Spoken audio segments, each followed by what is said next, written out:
त्र्यंबकम यजामहे, हम भगवान त्र्यंबकम का यजन करते हैं। त्र्यंबकम का अर्थ है तीनों लोकों के पिता, प्रभावशाली। वे भगवान सूर्य, सोम और अग्नि तीनों मंडलों के पिता हैं। सत्व, रज और तम तीनों गुणों के महेश्वर हैं। आत्म तत्व, विद्या तत्व और शिव तत्व इन तीनों तत्वों के आहवनीय, गाह्यापत्य और दक्षिणाग्नि इन तीनों की अग्नियों के सर्वत्र उपलब्ध होने वाले पृथ्वी, जल एवं तेज इन तीन मूर्त भूतों के अथवा सात्विक आदि भेद से त्रिविभूतों के त्रिदिव, स्वर्ग के त्रिभुज के त्रिधाभूत, सबके ब्रह्मा विष्णु शिव तीनों देवताओं के महान ईश्वर महादेव जी ही हैं। यहाँ तक मंत्र के लिए प्रथम चरणों की व्याख्या हुई। मंत्र का द्वितीय चरण है सुगंधिम पुष्टिवर्धनम। जैसे फूलों में उत्तम सुगंध होती है, उसी प्रकार वे भगवान शिव संपूर्ण भूतों में, तीनों गुणों में, समस्त कृतियों में, इंद्रियों में, अन्य अन्य देवों में, गणों में और उनके प्रकाशक सारभूत आत्मा के रूप में व्यापक है। अतएव सुगंध युक्त एवं संपूर्ण ईश्वरों के ईश्वर है। यहाँ तक सुगंधिम पद की व्याख्या हुई। अब पुष्टिवर्धनम की व्याख्या करते हैं। उत्तम व्रत का पालन करने वाले द्विश्रेष्ठ महामुनि नारद उन अंतर्यामी पुरुष शिव से प्रकृति का पोषण होता है। महातत्व से लेकर विशेष पर्यंत संपूर्ण विकल्पों की पुष्टि होती है तथा मुझ ब्राह्मण का, विष्णु का, मुनियों का और इंद्रियों सहित देवगणों का पोषण का होता है, इसलिए वे पुष्टिवर्धन है। अब तीसरे मंत्र के तीसरे और चौथे वर्ण की व्याख्या करते हैं। उन दोनों चरणों का स्वरूप है उर्वारुकमिव वंदनात् मृत्यु मोक्षयमामृतात्। अर्थात प्रभु, जैसे खरबूजा एक पक जाने पर लता बंधन से मुक्त हो जाता है, उसी तरह मैं मृत्यु रूप बंधन से मुक्त हो जाऊं। अमृत पद मोक्ष से पृथक न हो। वे रुद्रदेव अमृत स्वरूप है, जो पुण्य कर्म से, तपस्या से, स्वाध्याय से, योग से और ध्यान से उनकी आराधना करता है, उसे नूतन जीवन प्राप्त होता है। इस सत्य के प्रभाव से भगवान शिव स्वयं ही अपने भक्त को मृत्यु के सूक्ष्म बंधन से मुक्त कर देते हैं, क्योंकि वे भगवान ही बंधन और मोक्ष देने वाले हैं। ठीक उसी तरह जैसे उर्वा रुक्मी ककड़ी का पौधा अपने फल को स्वयं ही लता के बंधन में बांधे रखता है और पक जाने पर स्वयं ही उसे बंधन से मुक्त कर लेता है। यह अमृत संजीवनी मंत्र है, जो मेरे मत से सर्वोत्तम है। तुम प्रेम पूर्वक नियमों से भगवान शिव का स्मरण करते हुए इस मंत्र का जप करो। जप और हवन के पश्चात इसी से अभिमंत्रित किए हुए जल को दिन और रात में पियो तथा शिव विग्रह के समीप बैठकर उन्हीं का ध्यान करते रहो। इससे कहीं भी मृत्यु का भय नहीं होता।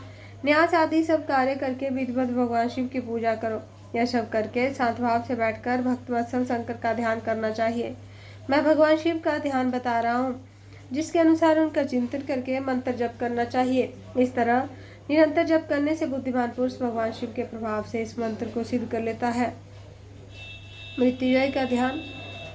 हस्ताम्भोजयुगस्थकुम्भयुगलादुद्धृत्य तोयं शिरः सिञ्चतं कर्यो युगेन धतं स्वाङ्केशकुम्भोकरः अक्षस्त्रङ्गमृगहस्तम्बुजगतं मूर्धस्थचन्द्रस्रवत पीयूषार्धतनुं भजे संगिरिजं त्र्यक्षकं च मृत्युजयम्।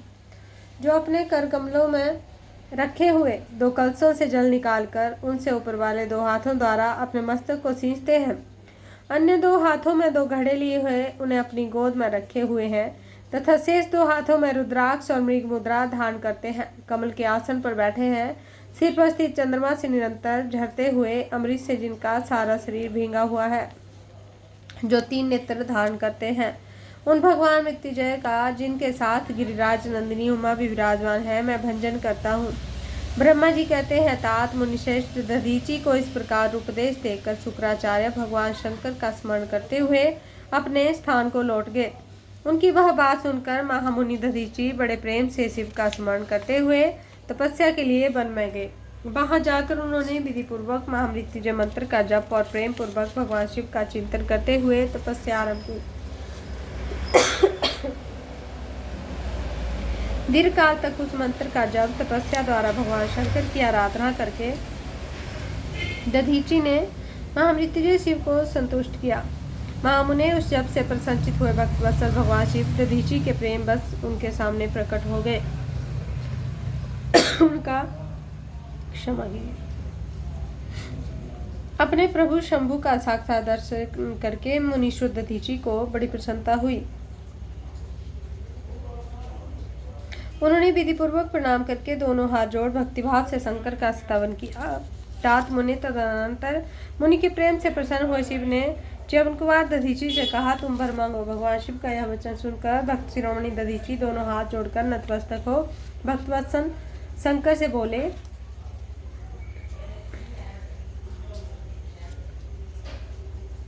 दधीची ने कहा, देव देव महादेव, मुझे 3 वर दीजिए। मेरी हड्डी वज्र हो जाए, कोई भी मेरा वध न कर सके और मैं सर्वत्र अधीन रहूं, कभी मुझ में दीनता न आए। दधीची की वचन सुनकर प्रसन्न हुए परमेश्वर शिव ने तथास्तु कहकर उन्हें वे 3 वर दे दिए।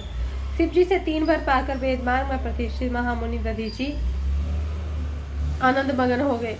शीघ्र ही राजा क्षुभ के स्थान में गए। महादेव जी से अवध्यता वज्र में अस्थि और दीनता पाकर दधीची ने राजेंद्र क्षुभ के मस्तक पर लात मारी। फिर तो राजा क्षुभ भीत क्रोध करके दधीची पर वज्र से प्रहार करने लगे। वे भगवान विष्णु के गर्भ से अधिक गर्व में भरे हुए थे, परंतु क्षुभ का चलाया हुआ वज्र परमेश्वर शिव के प्रभाव से महात्मा दधीची का नाश न कर सका। इससे ब्रह्म कुमार क्षुभ को बड़ा विस्मय हुआ। मुनीश्वर दधीची की अवधेयता, अधीनता और वज्र से बढ़ चढ़कर प्रभाव देखकर ब्रह्म कुमार क्षुभ के मन में बड़ा आश्चर्य हुआ। उन्होंने शीघ्र वन में जाकर इंद्र के छोटे भाई मुकुंद की आराधना आरंभ कर दी। वे शरणागत पालक नरेश मृत्युंजय सेवक दधीची से पराजित हो गए थे। क्षुभ की पूजा से गरुड़ ध्वज भगवान मधुसूदन बहुत संतुष्ट हुए। उन्होंने राजा को दिव्य दृष्टि प्रदान की। उस दिव्य दृष्टि से ही जनार्दन देव का दर्शन करके उन गरुड़ ध्वज को क्षुभ ने प्रणाम किया। प्रिय वचनों द्वारा उनकी स्तुति की। इस प्रकार देव देवेश्वर आदि से प्रशंसित उन अजय ऐश्वर्य श्री नारायण देव का पूजन और स्तवन करके राजा ने भक्तिभाव से उनकी ओर देखा और उन जनार्दन के चरणों में मस्तक रखकर प्रणाम करने के पश्चात उन्हें अपना अभिप्राय सूचित किया। राजा बोले, भगवान दधीची नाम से प्रसिद्ध एक ब्राह्मण है जो धर्म के ज्ञाता है। उनके हृदय में विनय का भाव है। वे पहले मेरे मित्र थे। इन दिनों रोग शोक से रहित मृत्युंजय महादेव जी का आराधना करके वे उन्हीं कल्याणकारी शिव के प्रभाव से समस्त अस्त्र शस्त्रों द्वारा सदा के लिए बंधे हो गए हैं।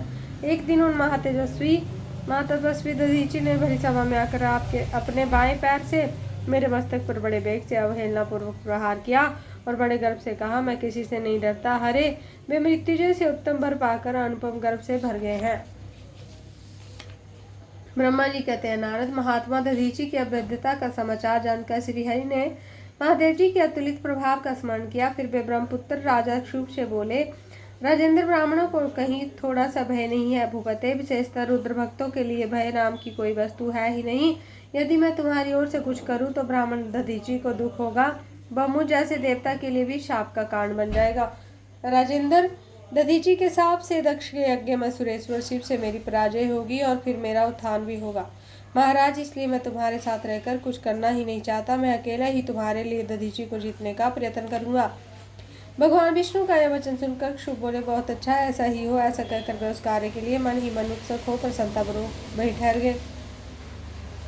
श्री विष्णु और देवताओं से अपराजित दधीची का उनके लिए शाप और क्षुभ पर अनुग्रह। ब्रह्मा जी कहते हैं, नारद, भक्त वत्सल भगवान विष्णु राजा क्षुभ का हित साधन करने के लिए ब्राह्मण का रूप धारण करके दधीची के आश्रम पर गए।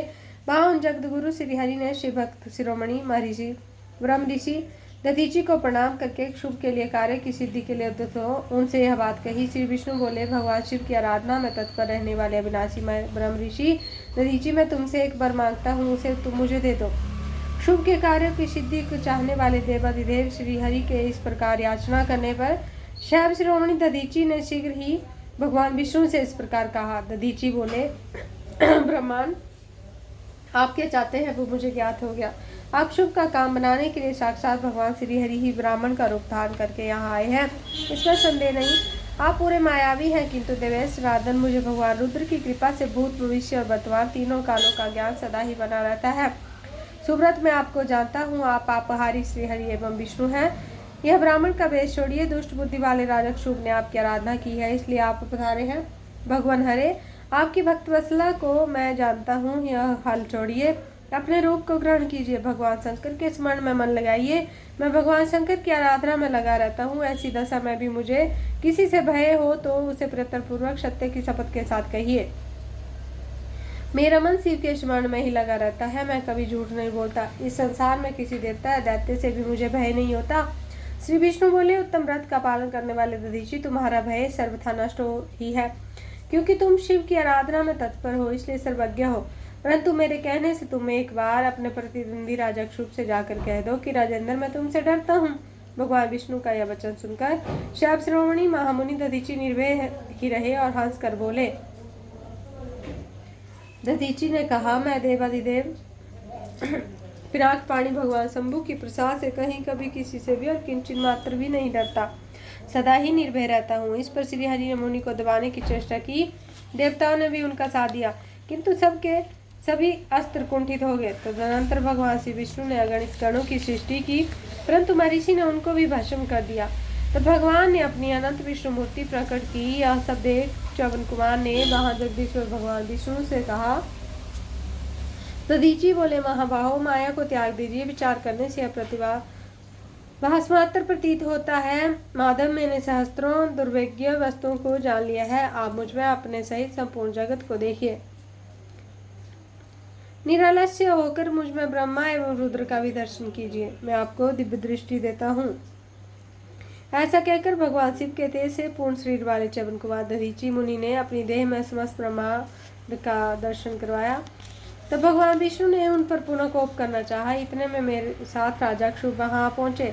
मैंने निश्चेष खड़े हुए भगवान पद्मनाभ को और देवताओं को क्रोध करने से रोका।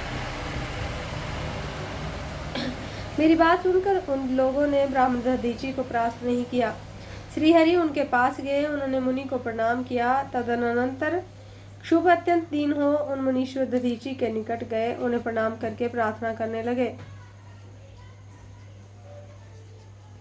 क्षुभ बोले, मुनिश्रेष्ठ शिव भक्त शिरोमणे, मुझ पर प्रसन्न होइए परमेश्वर, आप दुर्जनों की दृष्टि से दूर रहने वाले हैं, मुझ पर कृपा कीजिए। ब्रह्मा जी कहते हैं, नारद, क्षुभ की यह बात सुनकर तपस्या की निधि ब्राह्मण दधीचि ने उन पर अनुग्रह किया।